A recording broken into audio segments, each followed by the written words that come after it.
Current efforts to put more limits on books available in public schools and libraries are a faithful reaction to alarming trends in American culture. Banning books never protects a society or its children.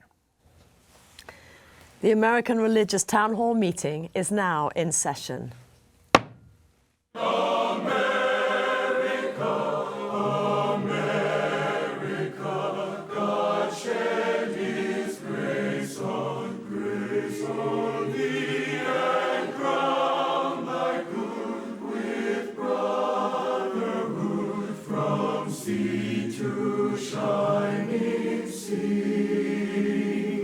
Welcome, friends, to the American Religious Town Hall meeting, where the discussion of religious, political, and social issues is meant to promote the cause of religious freedom and to help us better understand each other.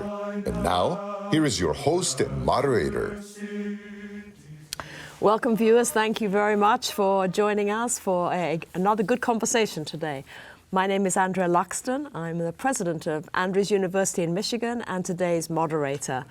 We have a team of experts here, and I would like them to introduce themselves.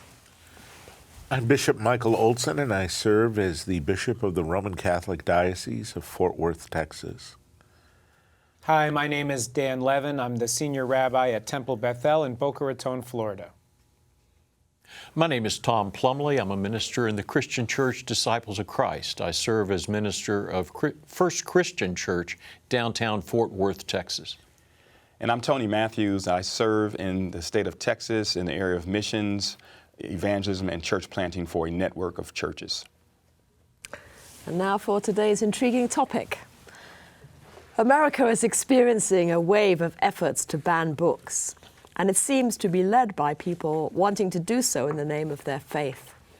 A state legislature in Texas, who campaigns on his strong faith, created a list of 850 books he wants banned from public schools and libraries. In a central Texas school district, a parent proposed replacing 4 books about race with copies of the Bible. A Mississippi mayor withheld funds from the local library because his understanding of faith told him that books there were unfit. Oklahoma senators have introduced a bill prohibiting public school libraries from having books that focus on sexual activity, sexual identity, or gender identity. And a Wyoming county prosecutor considered charging libraries with crimes for having books on the shelves with titles like "This Book is Gay" or "Sex is a Funny Word." Jeffrey Sachs, a professor at Arcadia University who tracks free speech in education, writes, quote, "You're seeing really powerful movements underway to constrain expression. It is not about discussing ideas objectively, it's about not discussing them at all," end of quote. Some parents and legislators, meanwhile, say it is about allowing parents to be the ones who exercise control over what their children read. They also say it is about fighting those who would corrupt their children's minds with extremist views on politics, history, sexuality, and more. So panelists, are book bans a good thing or a bad thing? What is an appropriate faith community response to books that make us uncomfortable? And is it a good thing or a bad thing that many current efforts to ban books are initiated by people claiming a strong faith commitment? Back to those who started our conversation. All right, it's an interesting title, book bans. I like the, the cliffhanger talks about putting more limits. I don't know if we actually have book bans in many places, but I think limits certainly should be implemented. I think everyone has a dog in this hunt as well. I am a firm believer that in public schools and libraries, there should be a limit to what our children are exposed to. And I think parents have the right to be involved in what their children and what material their children are exposed to. And if you are in a public school, and you attend the public library, children should not be exposed to some of the things that we see, some of the sexually explicit material that's out there. I just think that parents have the right to decide what materials should be placed in that venue. And children, of course, should not be exposed to sex, violence, or drug use, or any inappropriate topics in these places. One of the articles I read dealing with this topic also states that keeping books with inappropriate content out of libraries protect children. But it doesn't stop people from reading the book. So if one would argue that, well, we want these books banned, or books are being banned, that's not necessarily correct. If parents want their children to be exposed to such material, some of the sexual explicit things, those parents are free to purchase those books elsewhere and read those books to their children. But I think in a public venue where you have people from different stripes, you have some who don't mind that and others who do, I think if it's a public arena, that there should be limits there. And I know this debate is currently going on, and it's very interesting because maybe a year ago or so, or several months to a year ago or so, we had folks fussing about some of the language in Dr. Seuss, and I think To Kill a Mockingbird, that book was banned in certain places because of the use of the N-word. And then of course Maya Angelou's, some of her work was censored or limited. So I think the pendulum swings. It all depends on what side of the fence you fall on. For me, I'm a firm believer that children, you just have to protect their minds as best as you can in the public square. And if someone wants to get those materials, you can purchase them and educate folks at home. And I know we'll have varied opinions with this topic, and we welcome them. Rabbi. Well, I think actually, Tony, your discussion about the fact that we'll have different opinions on this is exactly why banning books is the bad thing to do. And I agree, parents have an absolute right to determine what comes in their house, but they do not have a right to determine what goes in the public sphere. We have a country that is founded on the idea of freedom of expression, freedom of the press, freedom of speech. And when we say, actually, no, you're not allowed to get that at the public library, you're curtailing the opportunity for someone to be exposed to ideas outside of a particularly narrow, defined thing by someone else in the public sphere. And I'm reminded by Heinrich Heine's amazing comment, who wrote, "Those who begin by burning books will end up by burning people." Because what is it that we're curtailing? We're saying we don't want you to be exposed to an idea, we don't want you to be exposed to a narrative or to a story about something or someone that we want to cut out, excise out of your consciousness. But what about the people that those books are talking about? So if we say we're going to ban books that talk about gay people in the public library, what we're really saying is we want to ban gay people.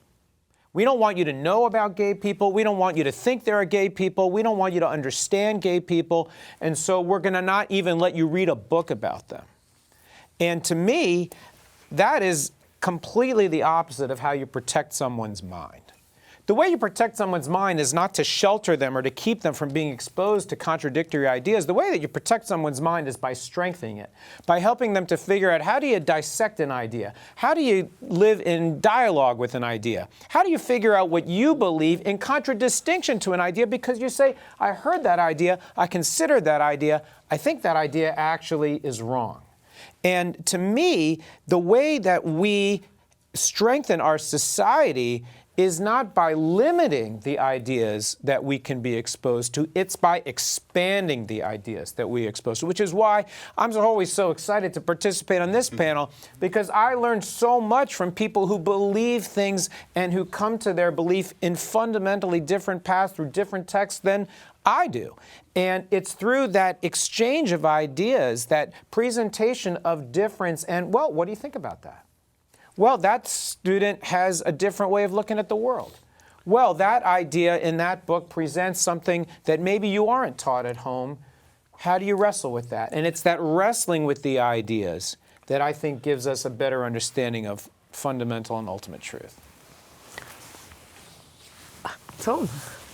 Thank you. I think, yes, I want us to talk about the vocation of librarians, the vocation of educators, because I think they have a sacred task to perform, and for politicians to make them tools for their own political gain is wrong. The Texas Library Association has, in response to some of the efforts that moderator mentioned going on in our particular state to ban books, has launched an effort of librarians called The Right to Read. And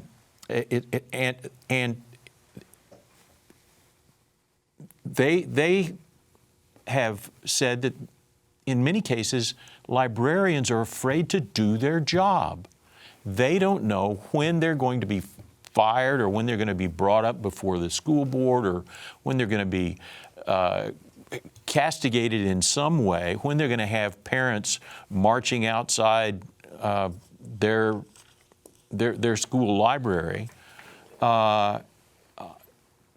It has an overall chilling effect. This whole movement chills the notion of the free movement of ideas and sharing of ideas, and helping our children learn to deal with ideas, as Rabbi Levin said. And then you go beyond that and begin to call people names, begin to call anyone who doesn't agree with your book bans somehow as pedophiles, and as people who are grooming children for their own sexual exploitation. Then we're turning things completely on their head and making it dangerous to be a librarian, dangerous to be an educator, because people respond to that kind of vilification often with acts of violence. Our school board meetings, because of efforts like this effort to ban books, school board meetings have become violent places. The area of the country in which I live, a metropolitan area that includes two of the most populous, the 12 most populous cities in the country, Fort Worth, Texas, and Dallas, Texas. We have had not 2 or 3, but 5 principal or superintendents of major school districts resign simply because they don't feel like they're able to do their job. Their job has become so politicized because of efforts like these to ban books. and we get into the total number of books that have been banned. You know, we're not talking about people choosing to 5 or 6 books like this book is gay or mouse or something like that. You know, we're talking about people going down and saying that Tarzan it needs to be banned because you know it was never quite clear whether Tarzan and Jane were ever married. People saying that Charlotte's Web should be banned because it has talking animals. Well, those are real biblical scholars who are making that argument. They've forgotten all about Balaam's ass in Scripture. It's become a circus, and it's putting some people's lives in danger, and it's definitely affecting their vocation. Thank you. Bishop. Oh, I think this is a very important story, topic. Vocation too. You know, I think parents, fathers and mothers respectively, have a vocation to be fathers and mothers. And that means they need to be involved in more than just the biological reproduction of children. They have to be involved in their education and formation throughout their development at appropriate levels and stages of understanding. Now, they're the primary educators of their children, but of course, because of society and the basic needs of the human person, they're not the exclusive educators of the children. I think what concerns me, I think, with regard to the library aspect is that where are parents involved in knowing what their children are reading and what's appropriate or not? It's the same way with when does a child have a phone? What are they required to do? And how do you help that be formed as a tool and not a place to live? I think that's very important for parental responsibility. I think with the issue of schools is more not so much on banning books, but as setting a curriculum. What is the goal and understanding of the curriculum that's being taught? I think the current controversy that's been upset has been a highly politicized agenda on all sides, whether it's those who would have critical theory be introduced, whether it's directed in race or gender issues, or also those who want to counter with other political agendas. And whether it's influenced by the teachers' unions on the one hand, or also by the politicians on the other. And what gets lost is what is the education and point of education of children. Before children can come to a synthetic understanding of their own worldview, there has to be a thesis laid forth early on, and then they meet an antithesis, and then they consider it, and then some sort of synthetic understanding comes that's appropriate to them. That takes time, it takes care, and it certainly takes cooperation between parents and teachers. So I think that in our tradition, there's a whole discussion about machloket, which is sort of cultivated debate. And there is a sense that if you really want to get to the truth of an idea, it's not going to be because you already think you have a monopoly on it. It's going to be in dialogue with people who say, actually, no, I think this is the way to go.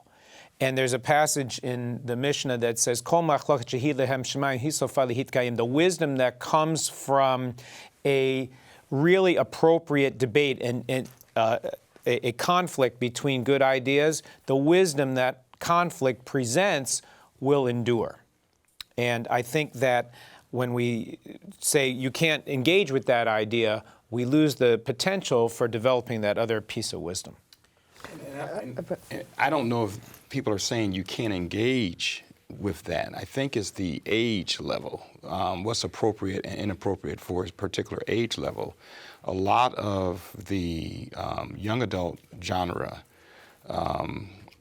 sections have adult themes, and I think that that's one of the issues that people are having, is that in certain libraries and even in certain grade levels of school, for that age, the lessons and the curriculum and the books are inappropriate for that age level. So I think that's why I say limit. I think a good word is limit the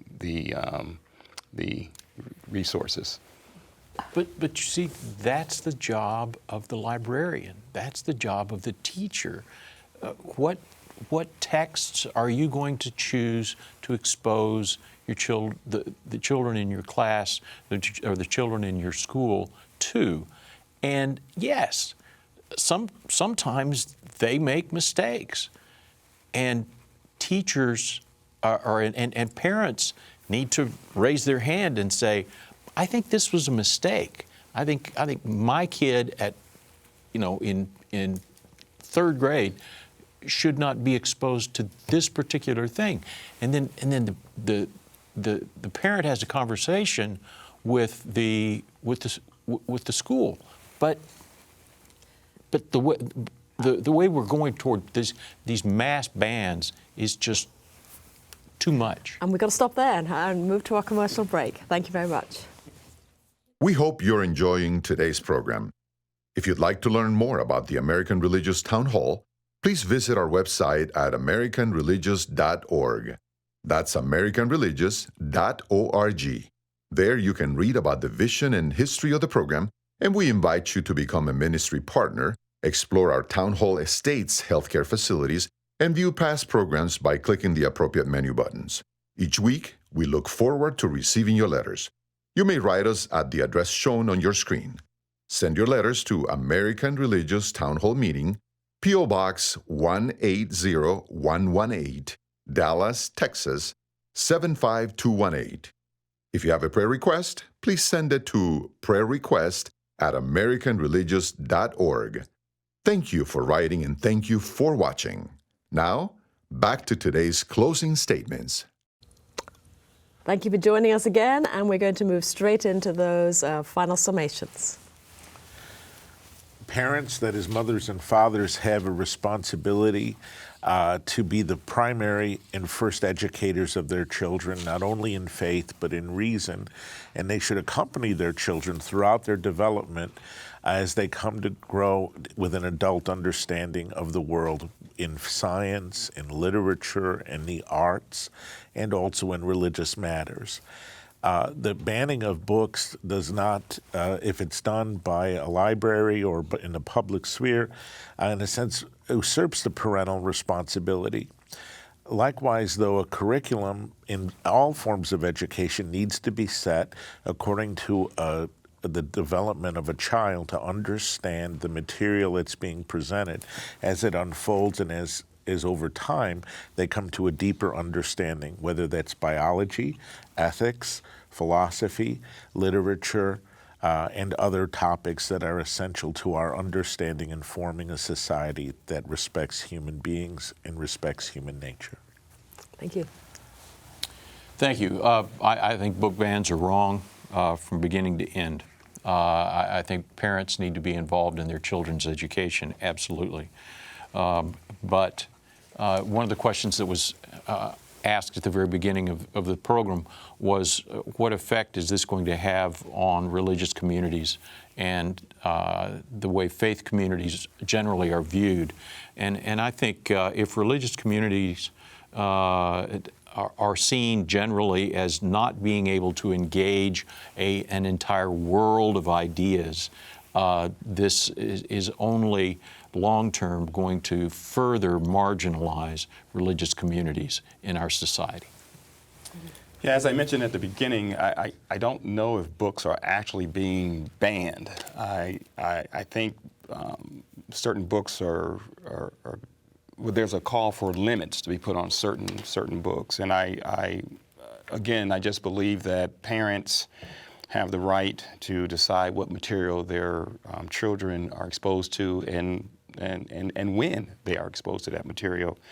And so, again, I think this is an issue that we're going to be faced with for quite a while, but parents need to be involved in what their children are reading, and they need to be proactive and not reactive when it comes to the curriculum in schools and even in the public library because it's there to serve the public.